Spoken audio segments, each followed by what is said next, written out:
afternoon. This is Nita with the Timepiece Garden. Panda has taken off on patrol. So I woke up this morning with a headache, took some pain meds, went back to bed. Yeah, that's why it's afternoon now. So the headache seems like it's far away, but I'm gonna stay close to the house. That way, if it's not, I can just go back in the house. But what I've opted to do is start dealing with the fencing that I've got up here in my herb/flower garden. Pieces that I have upright, like there in front of the log, the critter was crawling over them last year and he would still dig up my stuff. Where the ones that I had just kind of laid flat, like here at my mint, for whatever reason, he didn't like digging in it. So the goal was to, lay them all flat. But in order to lay them flat, the Delilahs that are up here, because they did not do well in the heat, have to be relocated. You can see him right there. He's coming back, and I got weeds coming back too, but there's a Delilah there, and there's one over there that are like, yep, let's come on back. So I've got to dig those up and put them over here in the tree shade area. Yeah, I already took that part of the fence down.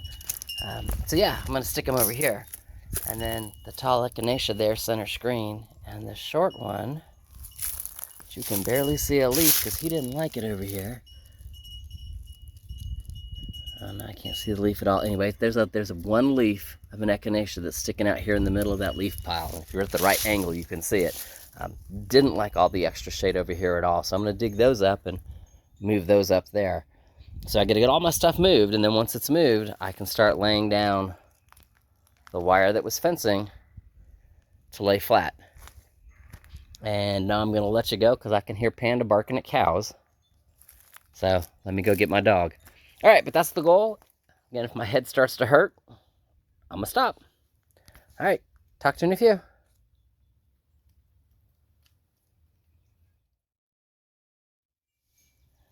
All right, all the front fencing is down on all of them. Well, not on the two spice ones here, but that's okay. But we're going to take a break. We're going to do a little lunch, get some water. Panda's here, had to hose her down. She went and rolled in cow stuff. So, you better leave that. Yeah, I should leave it alone for right now. No, Panda, leave it. Hey, good girl, good girl. That's right, that's Mama's girlfriend.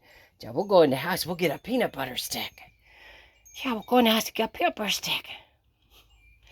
All right, so anyway, we're going to go take a lunch break. And then I'll come back out and I'll start cleaning up leaves and looking. I have a lot of my Dillias, or Delilahs, however you want to say it, are actually coming back, and I was told they wouldn't. So I'm quite happy with that, because that means the bottom row down there is going to be full. Just got to get it moved. All right, anyway, we're going to take a break. And yeah, she's chasing a grasshopper now. Because grasshoppers are awesome like that. Test your skills. Taste the grasshoppers. All right, we're going to take a break. Go ahead and get some lunch. And we'll talk to you in a minute. Alrighty. So, fences are down. I think we said that last video. The echinaceas are all moved. They're all there. There's two new ones as well. And there's one kind of behind the stump you can't see from this angle. So now all the echinaceas are there, which is awesome. Hopefully I'll find us a few more crocosmias that I can stick in there. But we'll see. Having said that, I've already moved my first Delilah over there in the far corner. He was one of the ones that grew almost 5 feet tall.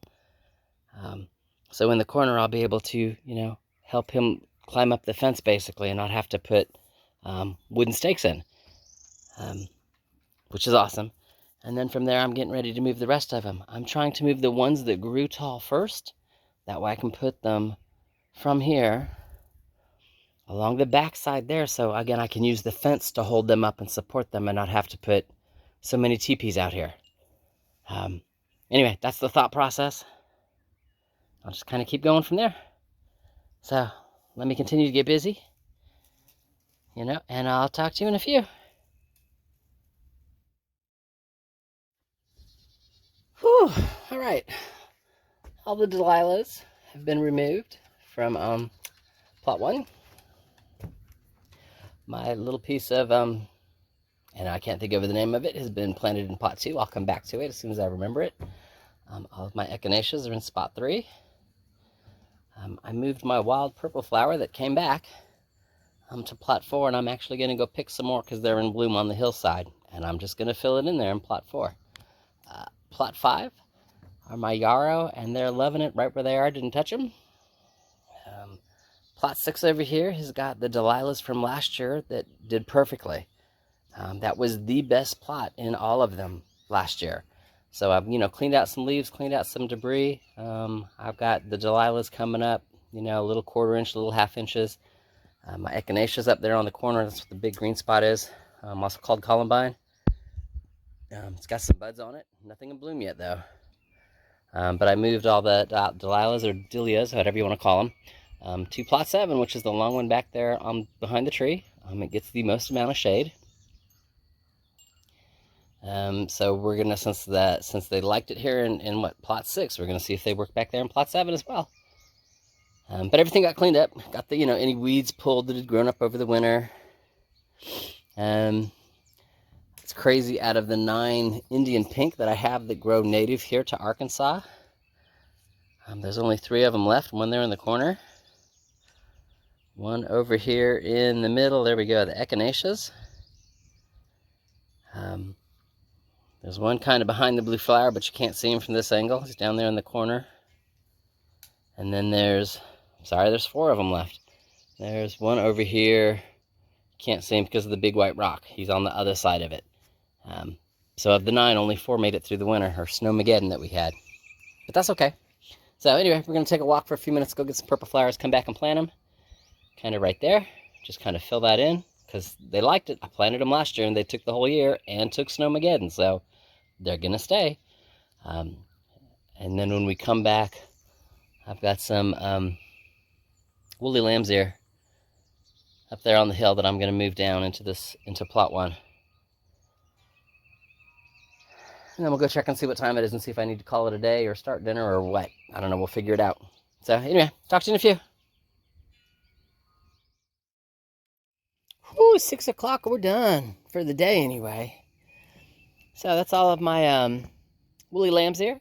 Relocated from where it used to be up on the hill there, down here to this back corner patch. It's a little loopy right now because it just got transplanted and watered. And then over there, behind the blue flower, is all the purple stuff that grows wild down the road.